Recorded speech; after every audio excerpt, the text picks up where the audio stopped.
कथेचं नाव जिगरबाज कांता. घंटा वाजली आणि दुपारच्या जेवणानंतर मैदानात खेळत असलेली मुले आपापल्या वर्गात गेली. ऑफिसमधून बाहेर पडून शिक्षकही सर्व वर्गावरती गेले. मात्र कांता अजूनही तशीच एकटीच ऑफिसमध्ये बसून होती. काही वेळापूर्वीच सर्व शिक्षकांच्या मध्ये निघालेल्या त्या विषयाच्या विचारांचं वादळ तिच्या मनात निर्माण झालेलं होतं. 4 लोकांच्यात या विषयाला बऱ्याच विचारांचे फाटे फुटायचे, पण शेवटी तिला एकटीलाच त्याच्या मुळात जाऊन विचार करणं भाग पडायचं. पण कितीही विचार केला तरी फिरून पुन्हा आपण घेतलेला निर्णयच योग्य आहे असं तिला वाटत राहायचं. मग असं असताना आपल्या जवळच्या माणसांना तो निर्णय अयोग्य का वाटतो? का त्यांची एवढी बोलणी ऐकून घ्यावी लागतात? माझ्यावरती विश्वास असतानाही का असा आरोप बरं? माझ्या या निर्णयाचा का बरं एवढा तिरस्कार असेल त्यांना? हे सगळं इथंपर्यंत घडायला ते जर माझ्या भल्यासाठी आडून बसत असतील तर मी समजून घेऊ शकते, पण ते इतके अडून बसायला त्यांच्यात नक्की माझ्या भल्याचा स्वार्थ दडलाय की स्वतःचा? आता याचीच शंका तिला येत होती. या आणि अशा अनेक विचार वेगाने तिच्या डोळ्यात पाणी साठलं होतं. तिची नजर समोरल्या अर्ध्या भिंतीवर असलेल्या लाकडी नक्षीदार जाळीतून बाहेर हरवलेली. त्या विचारांच्या खोलात ती एवढी शिरलेली की डोळे भरून गालावरती ओघळलेल्या अश्रूंचंही तिला भान उरलं नव्हतं. 8वीच्या वर्गात सूचना देण्यासाठी गेलेले मुख्याध्यापक केसरकर गुरुजी व्हरांड्यातून फेरफटका मारत ऑफिसमध्ये आले. तोच त्यांच्या नकळत कांताने बाजूला बघत डोळे पुसताना गुरुजींनी ते पाहिले. आत येऊन शांतपणे ते आपल्या खुर्चीवर बसले. कांता थोडी गोंधळल्यासारखी झाली. तशीच ती म्हणाली, सर, मी जाते बरं 8वीच्या वर्गावर. तशी ती उठू लागली तोपर्यंत, कांता बस. डोळ्यात एवढं पाणी भरून विचार करण्याजोगा का मगाचा विषय मनाला लावून घेतलास? ती काहीच बोलली नाही. मानेनेच तिने नाही असं दर्शविलं. मघाशी आम्ही त्या विषयावर बोलत होतो कारण या परिस्थितीत तुला धाडस मिळावं एवढ्यासाठीच. तू घेतलेला निर्णय हा काही चुकीचा नाही. प्रस्थापित विचारांच्या पेक्षा आपण जर वेगळा विचार केला तर तो पहिल्यांदा माणसांना चुकीचाच वाटतो. कारण प्राप्त परिस्थितीत तो विचार जरी लोकांना चुकीचा वाटत असेल, पण त्या विचारांच्या खूप पुढचा चांगला उद्देश या लोकांच्या लक्षात आलेला नसतो. अशा वेळी आपल्याला तो उद्देश समजला असताना का बरं मनाला इतकं वाईट वाटून घ्यावं? तू जर घेतलेल्या या निर्णयानं मनातून जर तू एवढी खचून गेलीस तर तुझा हेतू साध्य करण्याचं बळ तुला कुठून मिळणार?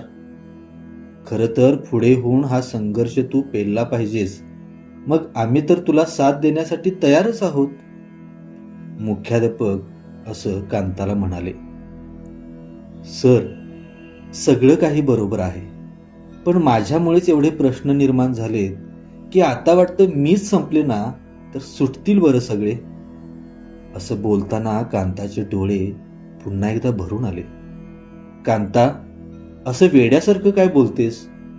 तू माझी विद्यार्थिनी असल्यापासून मी तुला पाहतोय. तू इतक्या लवकर हार मानणारी मुलगी नाहीस. बिकट प्रसंगात थोडासा धीर धरलास तर अशा कितीतरी प्रसंगांना तोंड द्यायचं धाडस तुझ्यात आहे.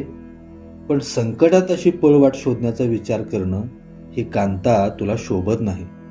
तू तर एक शिक्षिका आहेस आणि आपण असे संकटात हताश झालो तर मुलांच्या समोर काय आदर्श आपण निर्माण करणार?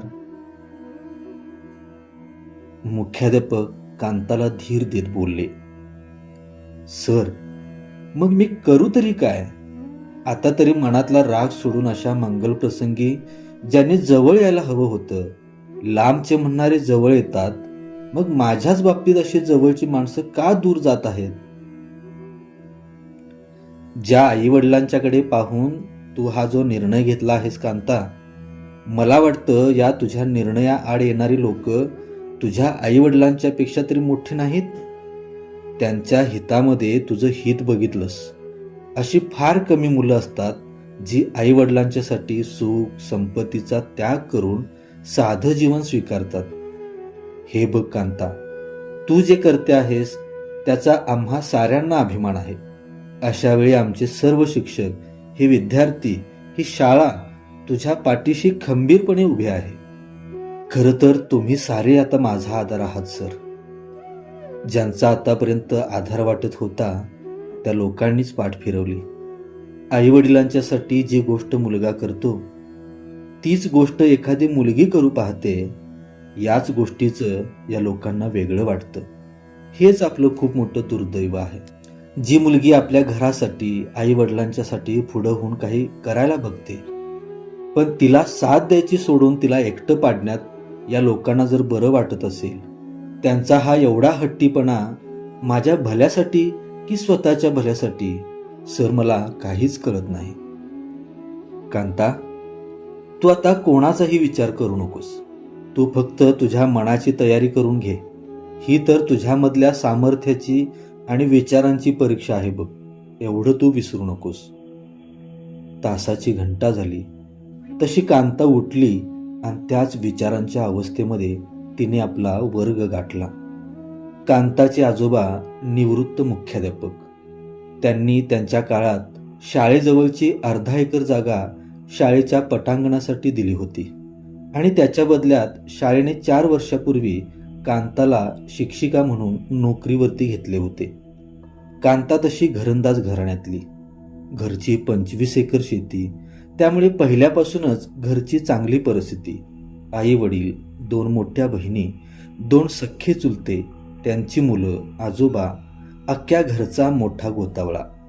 लहानपणापासूनच एकत्र कुटुंब पद्धतीत कांता वाढलेली. आजोबांच्या संस्कारांनी आणि सुशिक्षित वातावरणामुळे खरं तर ती विचारांनी सक्षम आणि इतरांच्या पेक्षा थोड्या वेगळ्या विचारांची कुवत या कांतामध्ये निर्माण झालेली होती. घरची चांगली परिस्थिती, मात्र मागच्या 10 वर्षापासून त्याच्यात आता खूप फरक पडलेला. 2 चुलते वेगळे राहत होते.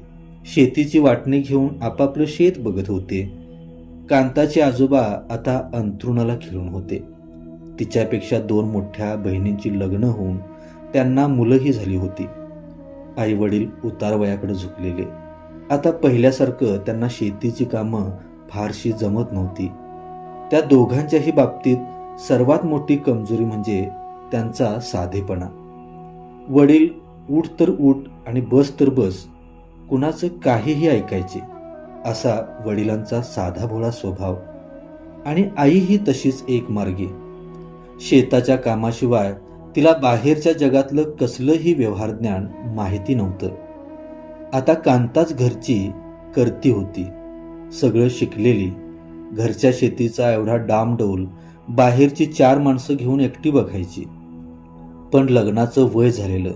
वरचेवर तिला बघण्यासाठी स्थळं यायची. चांगल्या घराण्यातली, चांगली घरंदाज, नोकरदार असलेली स्थळं. पण तिचंच मन लग्नासाठी तयार होत नव्हतं. आपण जर लग्न करून गेलो तर आपल्या आईवडिलांचं आपल्या माघारी काय होईल? या वयात आता माझ्याशिवाय त्यांना कुणाचा आधार आहे? यासाठी ती येणारी स्थळं नाकारत होती. पण यामुळे प्रश्नांचा गुंता अधिकच वाढला होता. पण काही दिवसानंतर कांताला उत्तर सापडलं. ते गावातल्याच बजरंगच्या रूपानं. बजरंग हा गावातलाच प्रामाणिक आणि कष्टाळू मुलगा, पण लहानपणापासून गरिबीने गांजलेला. घरामध्ये 18-20 दारिद्र्य. अशा परिस्थितीत बऱ्यापैकी शिक्षण घेऊन बजरंग पुण्यासारख्या शहरामध्ये कंपनीत काम करत होता. बजरंग आणि कांताची लहानपणापासून अगदी कॉलेजपर्यंत ते आज अखेर प्रामाणिक मैत्री होती. आपापल्या सुखदुःखाबद्दल त्यांच्यात कधीमधी चर्चा व्हायची. अशा वेळी काही भेटीत कांताला हळूहळू बजरंगमध्ये आपल्या प्रश्नांची उत्तरं मिळत गेली. तिने यावर खूप विचार केला, पण शेवटी त्याच उत्तरापर्यंत ती पोहोचली. मग मात्र तिने स्वतःहून बजरंग समोर आपल्या लग्नाचा प्रस्ताव मांडला. परंतु पहिल्यांदा बजरंग अजिबात तयार होत नव्हता. कारण दोघांच्या परिस्थितीतील भिन्नता त्याला ठाऊक होती आणि आपल्या परिस्थितीकडे पाहून कांताच्या घरचे विरोध करतील याची त्याला कल्पना होती. पण कांताने आपल्या विचाराने त्याचे हे सगळे म्हणणे खोडून काढले. आपण कुठला स्वतःचा स्वार्थ न बघता आपल्या परिस्थितीचा विचार करून हा निर्णय घ्यायचा आहे आणि दोघांच्याही दृष्टीनं हा निर्णय योग्य आहे असं सर्व तिनं त्याला पटवून सांगितलं. कांताने हीच गोष्ट एके दिवशी आपल्या आईवडिलांच्या कानावर घातली. दोघांनाही विश्वासात घेऊन मागचा पुढचा सगळा विचार तिनं त्यांच्यासमोर मांडला. यावर तिच्या वडिलांचं काहीच म्हणणं नव्हतं. परंतु वडिलांच्या वतीनं आईनं त्यावेळी कांताला जे काही सांगितलं ते कांताला खूपच जमेचं होतं. पोरी, तुझ्या बापाची ही दशा मीही असली. एखाद्या पोरासारखं तू घरचं शेताचं बघतीस. आमच्या दुखण्या पाकण्याला सगळ्यालाच तू. पोरी, आता या म्हातारपणात तुझाच आम्हाला आधार वाटतोय. काळजी होती तुझीच, पण तूच सगळं असं सांगतीस त्याच्यामुळं आम्ही काय बोलणार. तू चुकीचं काय करणार नाहीस एवढा विश्वास हाय बाळा तुझ्यावर. आईच्या या शब्दानं तिला हत्तीचं बळ मिळालं. आणि मग चुलते भाऊबंद यांच्या कानावर जेव्हा कांताची ही गोष्ट गेली तेव्हा मात्र हद्दच झाली. कांताचा पुढचा कोणताच विचार लक्षात न घेता त्या सर्वांनीच तिला चांगल्याच शब्दात सुनावलं. दोघे चुलते तर एकापेक्षा एक चवताळल्यासारखे करत होते. यासाठीच का आलेल्या चांगल्या स्थळांना नाकारलं? यापासून घरची बदनामी करायला चालली? अशा प्रकारे नाना आरोप तिच्यावर करू लागले. पण कांताने प्रत्येकाला विश्वासात घेऊन मनापासून सांगितलं. पण तिचं काही एक ऐकून न घेता उलट तिलाच हा निर्णय बदलण्यासाठी करायचे ते सगळे प्रयत्न त्या चुलत्यांनी करून बघितले. पण कांता आपल्या निर्णयावर शेवटपर्यंत ठाम राहिली. त्यावेळीपासून मात्र तिच्याबरोबर सगळ्यांनीच बोलणं टाकलं, ते आजपर्यंत. शेवटी कांताला कळालं की कुणाची वाट पाहण्यात काही अर्थ नाही. आता आपण घेतलेल्या निर्णयावर एकट्यानेच चालणं योग्य आहे. आणि मग तिचा पुढचा संघर्ष एकटीनेच सुरू झाला. तिच्या या संघर्षात केसरकर गुरुजींच्या सारखी विचारी माणसं, मित्रपरिवार, सहकारी शिक्षक साथ द्यायला तयार होते. त्यांच्याच सहकार्याने कांताच्या लग्नाची बोलणी सुरू झाली. कांताने याही वेळेस चुलते भाऊबंद यांच्या खूप विनवण्या केल्या, पण कुणीही तयार झालं नाही. तरी सुद्धा त्यांच्यापासून काही अडलं नाही आणि शेवटी एकदाचं कांताने बजरंगचं लग्न ठरलं. घंटा वाजली, शाळा सुटली. केसरकर गुरुजींनी सर्व शिक्षकांना ऑफिसमध्ये बोलावून घेतलं. कांताही आली. तर कांताच्या लग्नाची तारीख आता जवळ आली आहे. अशावेळी आपण प्रत्येकानं हे आपल्या घरचं कार्य असं समजून यामध्ये सहभागी झालं पाहिजे. या मुलीनं कुठलाही स्वतःचा स्वार्थ न बघता आपली परिस्थिती पाहून हा निर्णय घेतलाय. त्यामुळं कुणाचंही न ऐकता अशा चांगल्या विचारामागे आपण शेवटपर्यंत राहूया, असं मुख्याध्यापक सर्व शिक्षकांना बोलले. गुरुजींच्या या बोलण्याला सर्व शिक्षकांनी संमती दर्शवली. कांता, लग्नपत्रिका आतापर्यंत झाल्या असतील ना छापून? होय सर. मग या सुट्टीत मुलांच्याकडे दे लग्नपत्रिका वाटण्यासाठी. वाटतील ते गावातून. सर, मुलांना घेऊन मीच वाटते गावातून. आजूबाजूच्या गावातील नातेवाईकांनाही निमंत्रण द्यायचा विचार होता. चालेल की. शाळेतल्या मोठ्या 2 मुलांना घेऊन रविवारीच जाऊन ये. शाळेच्या ऑफिसमधून कांताच्या लग्नाच्या कार्याची दिशा ठरत होती. शाळेचे मुख्याध्यापक केसरकर गुरुजी, सर्व शिक्षक, विद्यार्थी या मंगल प्रसंगी कांताच्या कठीण समयात धावून येत होते. कांताकडे या सहकार्याबद्दल आता तरी कोणतेच शब्द नव्हते. सुट्टीच्या दिवशी सर्व मुलं मुली कांताच्या घरी जमू लागली. गटागटाने आपापल्याला करावी लागणारी कामे समजावून घेऊ लागली. कांता मुलांच्या मदतीने गावात स्वतः लग्नपत्रिका वाटू लागली. गल्लीतल्या प्रत्येक घरात जाऊन मुले आनंदाने ती लग्नपत्रिका लोकांच्या हातात देत होते. आपल्या मॅडमांच्या लग्नाचं आमंत्रण देत होते. कांताने 2-3 मोठ्या मुलांना सोबत घेऊन आजूबाजूच्या गावातील जवळच्या आप्तेष्टांना त्यांच्या घरी जाऊन स्वतःच्या लग्नाच्या स्वतःच लग्नपत्रिका दिल्या. शाळा सुटली की मुलं आपलं खेळणं विसरून कांताच्या घरी जमू लागली. सुट्टीच्या दिवशी सर्व मुलांनी जमून घराला बाहेरून आतून रंगरंगोटी केली. तर मुलींनी रंगीबेरंगी नक्षीदार पताका लावून घराची आतून सजावट करून घेतली. एक नवीनच चैतन्य, नवीन उत्साह त्या घरी दिसू लागला. लगीन घराला आता खरोखर मांगल्याचं रूप येऊ लागलं. दिवस हळूहळू सरू लागले. लग्नाचा दिवस जवळ येऊ लागला. कांताच्या 2 बहिणी, त्यांची मुले, जवळचे पाहुणे असा हळूहळू पाहुण्यांचा गोतावळा जमू लागला होता. पण कांताच्या घरच्यांना काही करावं लागत नव्हतं. सगळी कामे मुले आपापसात वाटून करत होती. त्यामध्ये त्यांना त्यांच्या शिक्षकांचंही मार्गदर्शन मिळत होतं. शिक्षकांच्या मध्येही कुणी ओळखीनं मंडप संगीतला, कुणी वाजंत्री, तर कुणी जेवणासाठी आचारी आणि यासाठी लागणाऱ्या कमी जास्तीच्या खर्चासाठी सर्व शिक्षकांनी आपल्या पगारातून वर्गणी काढली होती. मुलांनी घरासमोरच्या अंगणाची स्वच्छता करता करता पूर्ण गल्लीची स्वच्छता केली. कांताच्या घरासमोर मांडव उभारू लागला. सर्व मुले जमून आपल्या हातून जे करता येईल ते करू लागली. कोणी हातामध्ये पार घेऊन मांडवाच्या मेढीकरता खड्डे खणू लागला, तर कोणी गटागटाने त्या मेढ्या मोठ्या लोकांच्याकडे आणून देत उभा करण्यासाठी मदत करू लागला. कोणी शिडीवरती चढून ते रंगीत कापड बांधण्यासाठी धडपडू लागला. मुलांच्या एका गटाने नारळांच्या पानांच्या झावळ्या आणून त्या प्रत्येक कडेच्या मेढीला बांधल्या, तर दुसऱ्या एका गटाने आंब्याच्या ढाळ्या एका लांबलचक कामटाला बांधून त्याच्यामध्ये नारळ अडकून त्याची छानशी कमानी तयार केली आणि ती कमानी मांडवाच्या दर्शनी भागावरती बांधली. सायंकाळी मुलींनी गल्लीच्या दोन्ही बाजूनी स्वागतासाठी वेलाकृती नक्षीदार रंगीबेरंगी रांगोळी काढली आणि रात्री तर त्या मांडवात मॅडमांच्या बरोबर हातावर मेहंदी काढण्यासाठी मुलींची केवढी ती गर्दी. सगळी तयारी झालेली होती. कांतासाठी धावून आलेला हा शाळेचा परिवार पाहून सारा गाव आश्चर्यचकित झाला होता. त्यांचं कौतुक बघत होता. कांताच्या तरी हृदयात यावेळेस आनंद भरून उरला होता आणि लग्नाचा तो सुमंगल दिवस उजाडला. मांडवातून सनई चौघड्यांचा मंगल सूर कानी पडू लागला. घरात पाहुण्या रावळ्यांची लगबग सुरू झाली.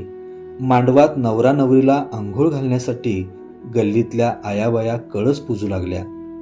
जुनी पुराणी गाणी गात त्या पाटांच्या भोवतीनं फेर धरू लागल्या. कांताच्या लग्नाला सारा गाव जमू लागला. घर आणि गल्ली माणसांच्या गर्दीनं फुलून गेली. जगाच्या लाजेनं असे ना का, कांताच्या लग्नासाठी आता चुलत्यानी भाऊबंदही मागचं सगळं विसरून बाहेर पडून आले. पण त्यांना आता जनाची आणि मनाचीही लाज वाटू लागली. रक्ताच्या नात्यापेक्षा आपुलकीच्या आणि प्रेमाच्या नात्याने जोडलेला परिवार आज कांताच्या मदतीला धावून आलेला होता.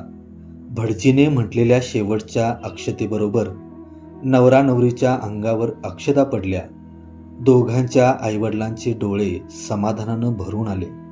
ज्यांच्यामुळं लढण्यासाठी एवढं बळ मिळालं ते केसरकर गुरुजी, शिक्षक वर्ग आणि विद्यार्थी या आपल्या परिवाराकडे बघून जिगरबाज कांतानं एक दीर्घ श्वास घेतला आणि आत्मविश्वासानं बजरंगच्या गळ्यात तिने हार घातला.